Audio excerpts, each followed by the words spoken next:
اعوذ باللہ من الشیطان الرجیم، بسم اللہ الرحمن الرحیم۔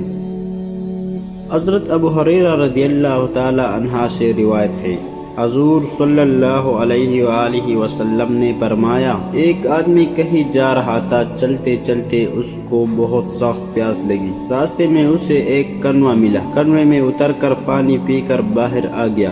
باہر نکل کر اس نے ایک کتے کو دیکھا جس کی زبان باہر نکلی ہوئی ہے، پیاس کی شدت کی وجہ سے وہ کیچڑ کھا رہا ہے۔ اس کا دل میں یہ خیال آیا کہ ہو نہ ہو اس کتے کو بھی سخت پیاس لگی ہو جس طرح مجھے لگی تھی، دیکھو بیچارہ پیاس کی شدت کی وجہ سے کیچڑ بھی کھانے پر مجبور ہے۔ آدمی کو اس کتے پر رحم آ گیا، وہ دوبارہ کنویں میں اترا اور اپنے چمڑے کے موزے میں پانی بھر کر اس کو منہ میں تاما اور کنویں سے باہر آ گیا۔ باہر نکل کر اس نے کتے کو پانی پلا کر اپنی منزل کی طرف آگے بڑھ گیا۔ اللہ تعالیٰ کو اس کی یہ ادا بہت پسند آئی۔ اس کی رحم دلی اور محنت کی قدر کرتے ہوئے اللہ نے اس آدمی کو بخشا۔